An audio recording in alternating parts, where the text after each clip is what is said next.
warahmatullahi wabarakatuh. A'udzu billahi minasyaitonir rajim. Innal hamdalillah nahmaduhu wa nasta'inu wa nastaghfiruh. Wa na'udzu billahi min syururi anfusina wa min sayyiati a'malina. Man yahdihillahu fala mudilla lahu wa man yudlilhu fala hadiya lahu. Asyhadu an la ilaha illallah wahdahu la syarika lah wa asyhadu anna Muhammadan abduhu wa rasuluh. Allahumma salli ala Muhammad wa ala ali Muhammad. Allahumma anfa'na bima 'allamtana wa 'allimna ma yanfa'una wa zidna 'ilma. Subhanaka la 'ilma lana illa ma 'allamtana innaka antal alimul hakim. Allahumma amin. Alhamdulillah, syukrun lillah. Kita masih lagi berada pada bulan Ramadan. Bulan yang mulia, Ramadan Karim. Bulan yang dimuliakan Allah. Di mana Allah muliakan Ramadan ini dengan menurunkan Al-Quran. Kemudian kemuliaannya Allah bagi lagi satu malam Lailatul Qadar. Allah muliakan Ramadan dengan kewajipan berpuasa, berzakat fitrah. Kemudian Ramadan bulan pengampunan. Ya. Dan akhirnya Ramadan ini menyediakan tempat untuk kita menjadi muttaqin, orang-orang yang bertakwa. Tuan-tuan dan puan, kemuliaan Ramadan ini terletak kepada salah satunya ialah turunnya Al-Quran. Jadi kita kembali bersemula kepada sejarah penurunan Al-Quran kerana dalam bulan Ramadan ini akan ada satu malam untuk mengingati sejarah turunnya Al-Quran, itulah Lailatul Qadar. Mari kita melihat bahawa di sebalik Al-Quran ini terdapat satu makhluk yang antara makhluk terawal yang Allah ciptakan. Dan ia makhluk yang dimuliakan. Namanya makhluk itu ialah Al-Qalam. Allah sediakan satu surah di dalam Al-Quran.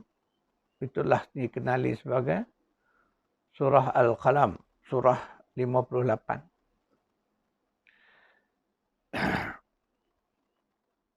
Mari kita membaca surah 58 ini ya. A'udzu billahi minasyaitonir rajim. Maaf saya ya. Surah 68 tuan-tuan, bukan 58, surah 68. Surah Al-Qalam ini mari kita sama-sama membaca insya-Allah. A'udzu billahi minasyaitonir rajim. Bismillahirrahmanirrahim. Nun wal qalami wa ma yasturun. Ayat 1 daripada surah 68 atau surah Al-Qalam. Allah mulakan dengan huruf al-muqatta'ah. Itulah huruf nun. Maka kita membacalah dengan menyebut huruf itu, nun. Sedangkan maknanya hanya Allah yang Maha mengetahui. Wa ma ya'lamu ta'wilahu illallah. Kemudian disebut bahawa demi sesungguhnya, demi Al-Qalam. Dan apa yang mereka tulis. Jadi ingat, Al-Qalam ini makhluk terawal, makhluk yang istimewa yang Allah ciptakan. Dengan fungsi utamanya ialah untuk menulis. Itulah hasilnya Al-Quran. Hasilnya ialah Al-Kitab. Dalam bahasa Arab, perbuatan menulis itu datang dari kalimah kaf, ta dan ba. Kataba yaktubu, menulis. Maka hasil daripada kerja tulis menulis itu namanya Al-Kitab. Mana kumpulan tulisan-tulisan itu. Itulah kalau kita nak memahami ketika Al-Quran menggunakan kalimah Al-Kitab itu juga merujuk makna yang ini. Maknanya hasil tulisan itu disebut sebagai Al-Kitab. Jadi kita melihat bahawa Al-Qalam ini makhluk. Hari ini kita mengenal Al-Qalam sebagai pensel, pen atau pena, atau kapur tulis, atau apa sahaja alat untuk menghasilkan tulisan. Itu mudah kita faham. Itulah qalam dalam makna umum, qalam tadi. Tapi Al-Qalam yang disebut dalam ini merujuk kepada Al-Qalam yang menuliskan Al-Quran dulu. Tapi makna secara umum Al-Qalam, qalamun itulah dia pena, pensel, kapur atau apa saja alat tulis. Termasuk hari ini kita menulis menggunakan tetikus, mouse ataupun dipanggil papan kekunci pada komputer kita. Atau mungkin juga image yang ada pada skrin telefon pintar kita. Itu jugalah makna kalam tadi. Itu kita kena faham dari pendekatan perkembangan zaman. Dulu kita menulis menggunakan, waktu kita belajar dulu, zaman lebih awal pada kita, mereka menggunakan papan batu. Itulah ada satu dipanggil, dia punya kalam tu bentuk macam tu lah untuk menulis tu. Kemudian zaman kapur tulis, kapur putih, kita menggunakan papan hitam. Hari ini penanya berubah, kita menggunakan papan putih. Maka kita menggunakan pena dakwat yang boleh padam. Jadi segala bentuk sedemikian itulah memberi makna kepada qalam. Mari kita lihat tuan-tuan puan. Sifat qalam ini terus kekal hingga ke hari ini. Qalam masih wujud. Cuma bentuknya yang berubah. Itulah yang telah saya katakan bahawa hari ini qalam kita dalam bentuk digital. Qalam yang bila kita nak pakai, kita boleh on dengan tekan dipanggil kekunci. Papan kekunci yang ada. Pada komputer tu dia ada papan kekunci yang khusus untuk kita menaik huruf-huruf. Pada telefon pintar pula, dia merupakan image digital yang boleh kita panggil, boleh kita tutup semula. Itulah kalam yang kita pakai hari ini. Tetapi yang paling penting kita faham, kalam tetap ada dan terus berfungsi. Berfungsi sebagai apa? Alat untuk kita menulis. Alat untuk kita mencatat.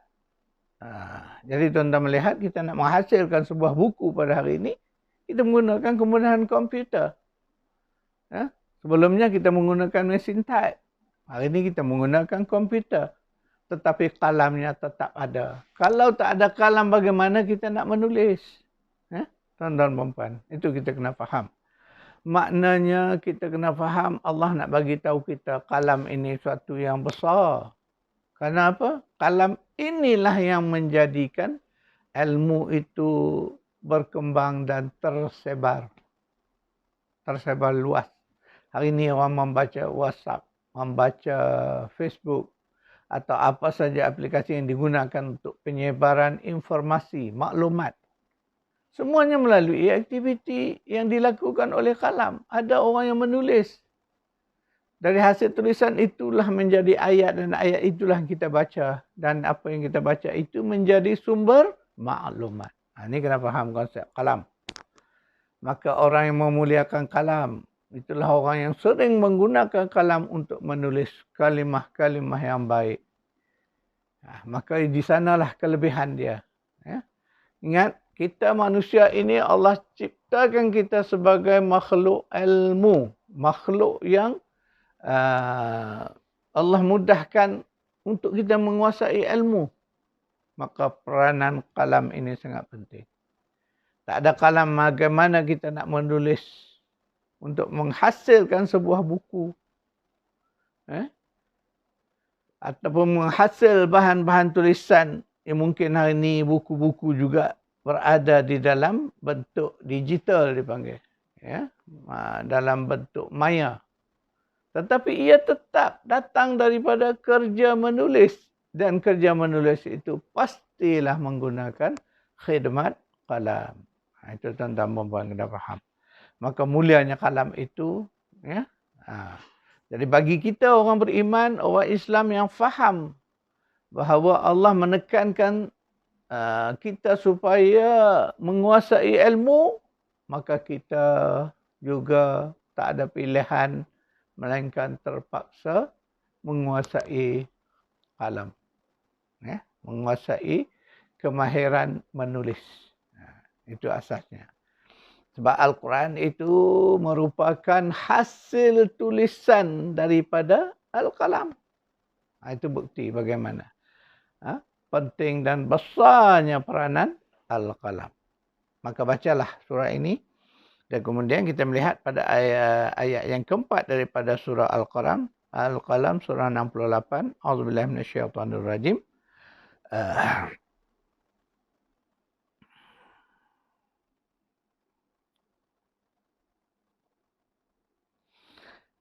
Ayat 4. Wa innaka la'ala khuluqin azim. Dan sesungguhnya engkau itu, wahai Muhammad, mempunyai akhlak yang sangat mulia.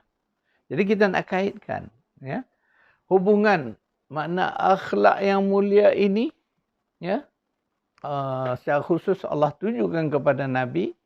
Sedangkan Nabi ini menjadi model kepada akhlak terbaik kita, umat Islam. Maka ingat bahawa akhlak inilah hasil yang kita dapat daripada proses ilmu tadi. Ingat balik bagaimana Al-Quran menyebut tentang kalam. Kalam adalah makhluk yang sangat rapat kaitannya dengan ilmu. Kerana kalam inilah yang bekerja menghasilkan tulisan atau yang disebut sebagai kitabun. Al-kitabu. Iaitu hasil tulisan itu, namanya pun hasil tulisan. Hasil kerja-kerja kalam. Sama dengan kitab, buku-buku yang kita tulis hari ini. Ia adalah hasil kerja yang dilakukan oleh kalam. Cuma saya sebutkan bahawa kalam itu mungkin berbeza dari masa ke masa. Mengikut perubahan zaman. Mari juga kita melihat tentang kalam ini disebut di dalam surah yang terawal diturunkan, surah Al-Alaq. Surah 96. A'udzubillahi minasyaitonirrajim. Allazi 'allama bil qalam. Yang mengajar manusia dengan perantaraan kalam. Surah 96 ayat 4. Surah Al-Alaq. Di situ kita melihat bahawa kalam ini merupakan alat penting dalam proses ilmu. Proses ilmu kita lalui dua keadaan. Satu keadaan kita belajar. Perlu kalam juga. Sebab itu ketika kita mendengar kuliah, mendengar tazkirah, sebaiknya, sewajarnya, sepatutnya kita ada kalam dengan kita. Ada pen, ada pensel. Untuk kita mencatat apa yang kita dengar daripada penceramah, daripada ustaz, daripada guru kita. Itu satu. Kemudian proses mengajar juga memerlukan kalam. Hari ini kalau kita mengajar menggunakan papan putih, kita perlukan apa yang disebut pena, marker. Pena untuk kita gunakan untuk menulis. Seorang pengarang memerlukan kalam. Mungkin hari ini dalam bentuk yang saya sebut sebagai keyboard komputer ataupun daripada handphone pintar kita itu. Kita menggunakan keyboard dia untuk kita menulis. Itulah kalam kita hari ini. Yang penting kena faham, perlu ada kalam untuk kita mengajar. Maka jelas itulah yang Allah sebut bahawa Allah sendiri pun allazi 'allama bil qalam. Allah nak ajar kita ni dengan Al-Quran ini melalui kalam juga. Ini kenyataan yang sangat tepat. Ini kalimah Al-Quran sendiri menyebut bahawa Allah mengajar kita dengan kalam. Melalui perantaraan kalam inilah Allah ajar kita. Dan Allah ajar tu Allah sebut di dalam surah Ar-Rahman surah 55. A'udzubillahi minasyaitonirrajim. Bismillahirrahmanirrahim. Ar-Rahman 'allamal Quran. Allah itu bersifat Ar-Rahman, Maha Pemurah, maka dia mengajarkan Al-Quran. Mana Al-Quran yang kita dapat ini, ia merupakan sumber ilmu yang Allah ajar kepada kita melalui Nabi SAW. Ingat tuan-tuan dan puan, sebab itulah Al-Quran ini diletakkan di atas sekali sebagai sumber rujukan kita. Meliputi apa saja. Rujukan dari segi hukumnya, ya. Rujukan dari segala aspek kehidupan ini apa saja, Quranlah menjadi rujukan paling utama.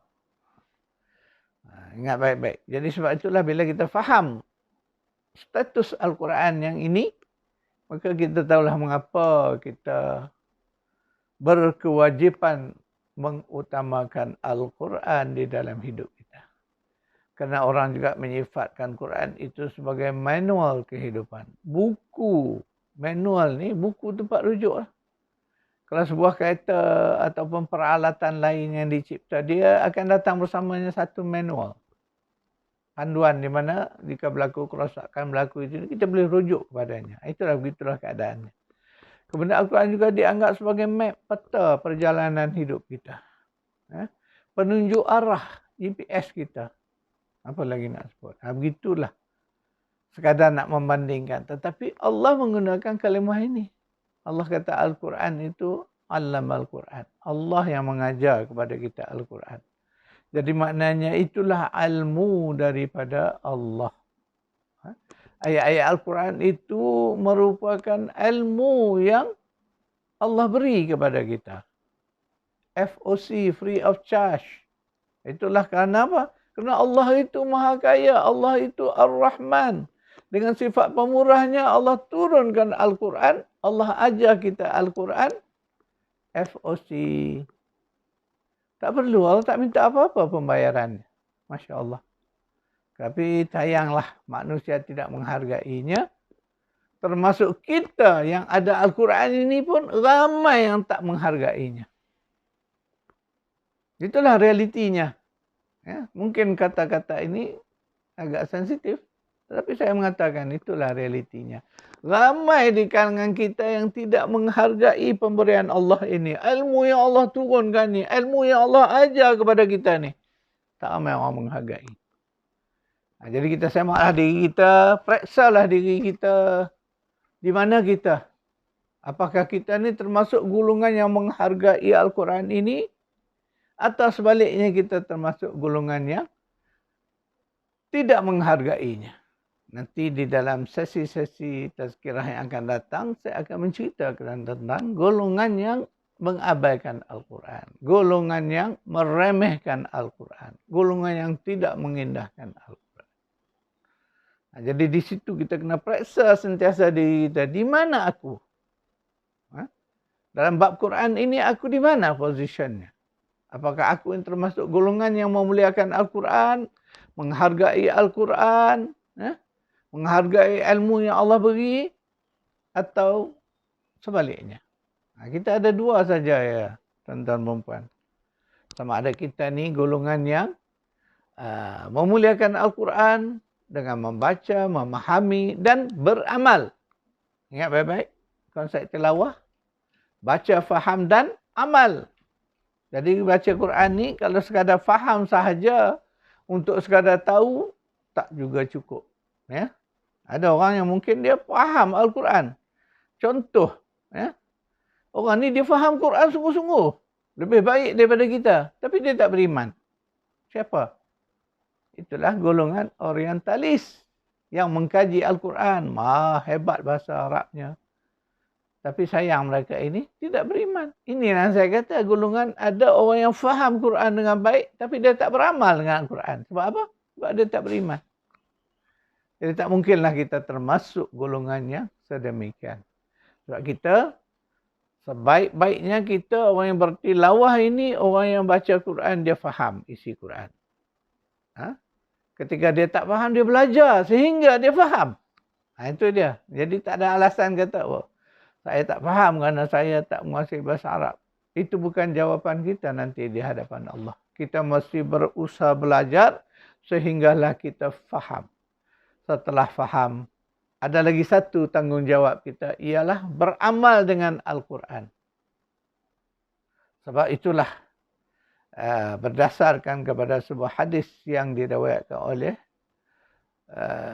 Aisyah radhiyallahu anha, katanya ketika sahabat-sahabat bertanya, Aisyah, bagaimana akhlak Rasulullah ya Aisyah? Aisyah menjawab, mudah.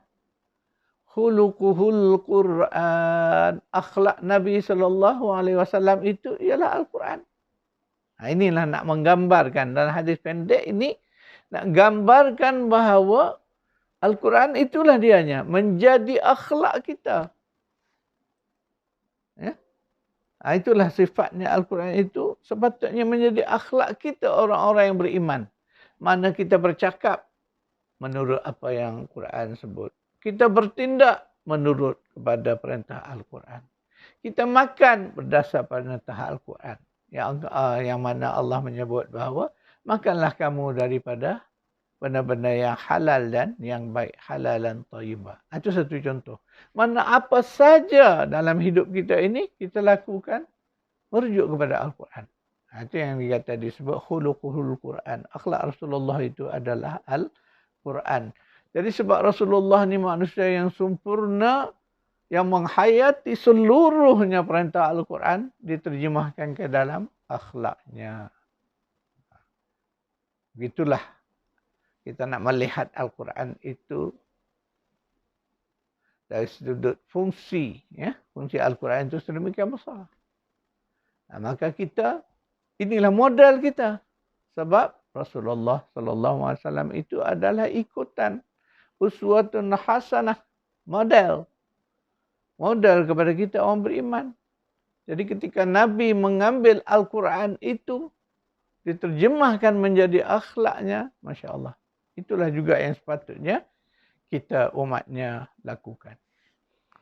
Itulah penting kita melihat ya bagaimana hubungan kita dengan Al-Quran itu. Tuan-tuan dan puan-puan sekalian,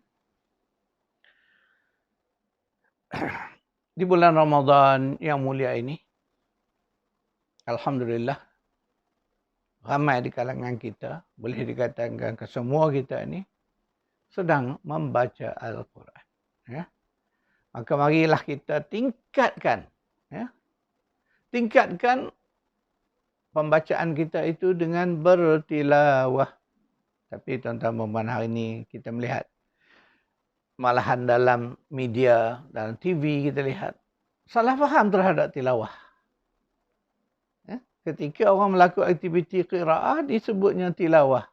Itulah dia saya melihat maknanya, kefahaman terhadap tasawur Quran ni pun tak begitu sempurna lagi. Ya? Jadi tilawah tu kena faham, bukan qiraah. Berbeza dari segi caranya. Jadi apa yang kita ada dalam televisyen kita, kebanyakan siri-siri qiraah. Tapi disebut tilawah. Ada yang disebut tilawah interaktif. Padahal yang dilakukan itu adalah aktiviti pembelajaran qiraah. Ini jelas.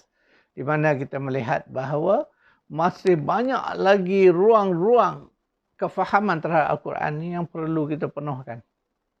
Maka ambillah ya, bersempena dengan Ramadan, bulan Al-Quran ini, tuan-tuan dan puan-puan, mari kita perlahan-lahan perbetulkan, perbaiki, tingkatkan kefahaman kita kepada Al-Quran. Salah satu contoh yang saya ingin sebut di sini, kalimah tadabbur. Pun masih ramai orang yang tidak faham dengan benar kalimah tadabbur. Maka terjadilah keadaan di mana orang menyebut dia bertadabbur. Padahal apa yang dilakukan itu belumlah sampai ke level tadabbur. Tadabbur ini kalimah yang disebut dalam 3-4 tempat di dalam Al-Quran. Salah satunya yang paling popular ialah di dalam surah Sad, surah 38. Dalam surah Sad ayat 29, kita melihat Allah menyebut kalimah tadabbur ya, dengan benar, maka mari kita rujuk kepadanya. A'udzu billahi minasy syaithanir rajim. Kitabun anzalnahu ilaika mubarak liyadabbaru ayatih waliyatadzakkara ulul albab. Kitab yang kami turunkan kepada engkau ini penuh dengan keberkatan, supaya mereka mentadabur ayat-ayatnya dan supaya ulul albab mengambil iktibar, mengambil peringatan daripadanya. Ini salah satu dalil yang menunjukkan pentingnya perintah tadabbur kepada kita. Jadi Al-Quran itu Allah kata kitab yang kami turunkan kepada engkau Muhammad supaya mereka mentadabbur ayat-ayatnya. Kita fahamlah, mudah kita faham. Maknanya sekarang ni Allah sebut kitab yang Allah turun kepada Nabi SAW itu Al-Quran yang ada pada kita hari ini tujuannya salah satu liyadabbaru ayatih, supaya mereka itu siapa? Mereka itu tuan-tuan perempuan. Mereka itu kita lah umat Nabi ni. Ya, hari ini Nabi dah tak ada, sahabat dah tak ada. Kita yang ada ni. Kita yang dapat Al-Quran ini. Itulah yang dirujuk sebagai supaya mereka itu. Supaya mereka itu mana kita. Supaya mereka itu mentadabur ayat-ayatnya. Jadi kalimah tadabur itu kena ditadaburkan, barulah kita faham apa makna tadabbur. Kemudian disebut selepasnya waliyatadzakkara ulul albab, supaya dengannya juga menjadi peringatan kepada golongan ulul albab. Maknanya tadabbur ini satu aktiviti ilmiah. Ya, makna kita berusaha memahami ayat-ayat Al-Quran dengan lebih mendalam. Di level tilawah kita membaca, rujuk kepada makna, kita dah fahamlah ayat ni tu. Tetapi di level tadabbur ni kita meningkat lagi, makna kita kaji. Contoh, ketika kita membaca surah An-Nahl. Surah Nahl ini menceritakan, pokok ceritanya ialah tentang makhluk kecil namanya lebah. An-Nahl. An-Nahl itu lebah. Ya. Jadi cerita tentang lebah. Jadi Allah cerita dalam ayat itu bahawa lebah ni membina sarang-sarangnya di gunung, di rumah-rumah yang kita binakan untuk dia, di pokok-pokok. Kemudian lebah ini makhluk yang Allah ilhamkan dia untuk melakukan aktiviti hidupnya, antaranya ialah mencari madu. Kemudian hasil madu itu Allah sebut menjadi penawar ubatan kepada kita manusia. Itu pokok dia, cerita, penceritaan ya. Maka dalam aktiviti tadabbur, kita kena memahami dengan benar ayat ini. Kita kena cari maklumat saintifik tentang lebah.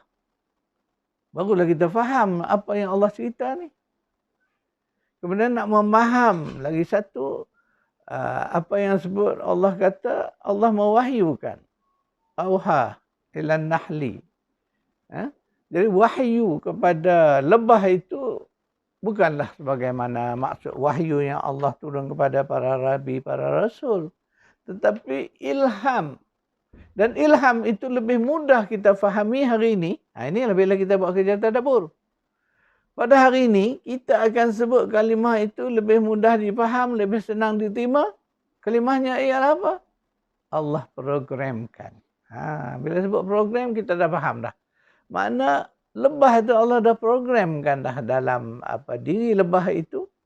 Salah satu yang diprogramkan ialah GPS. Hari ini kita menggunakan GPS dalam bentuk alat yang di luar daripada diri kita.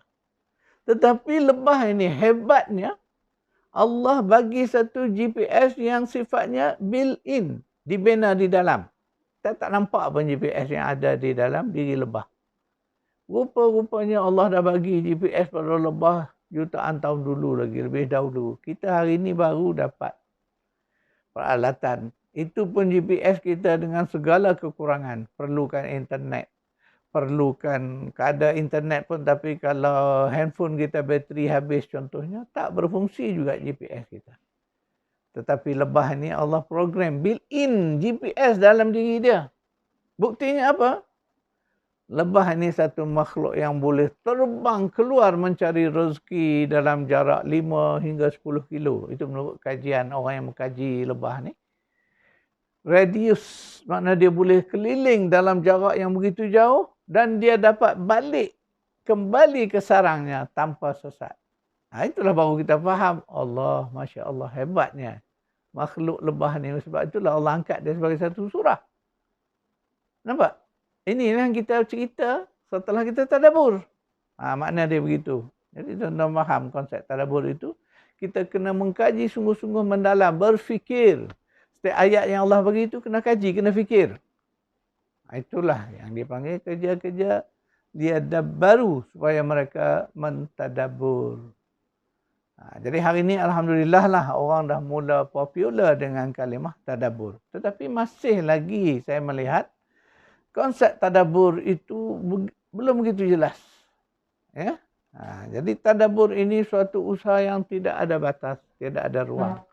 Bergantung kepada keupayaan orang yang melakukan tadabbur itu. Lagi luas ilmunya, lagi luas bidang-bidang ilmu yang dikuasainya, maka lebih mudah dia mentadabbur ayat Allah. Seorang saintis, dia akan mentadabbur ayat-ayat contohnya tentang penciptaan manusia ini dari sudut ilmu embryologinya.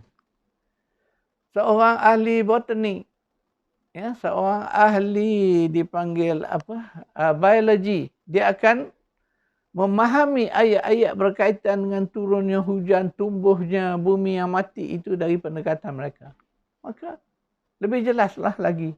Itulah dia konsep yang dipanggil tadabbur itu. Jadi siapa yang nak kena tadabbur ini? Tadabbur ini kerja kita semua tuan-tuan dan puan. Bukan kerja ustaz seorang. Ya? Bukan kerja guru yang mengajar kita. Tidak. Tadabbur ni kita sendiri kena buat. Sebab itulah ayat-ayat tu kita ulang kali. Lagi kita buat tadabbur ni, bertambah lagi ilmu yang Allah akan bagi pada kita. Kefahaman kita. Itulah dia. Jadi konsep tadabbur itu secara ringkas saya ceritakan di sini. Sekali itu tuan-tuan dan puan, tazkirah kita pada hari ini. InsyaAllah jika diizinkan Allah, kita akan bertemu lagi pada sesi tazkirah yang akan datang. A'udzubillahi minasyaitonirrajim. Bismillahirrahmanirrahim. Allahumma inna nas'aluka ridhaka wal jannah wa na'udzubika min sakhatika wan nar. Allahumma innaka 'afuwun karimun tuhibbul 'afwa fa'fu 'anna. Wa an walidina wa an jami'il mu'minin wal mu'minat bi rahmatika ya arhamar rahimin. Rabbana atina fid dunya hasanah wa fil akhirati hasanah wa qina 'adzaban nar. Sallallahu ala Muhammad wa ala ali Muhammad walhamdulillahi rabbil alamin.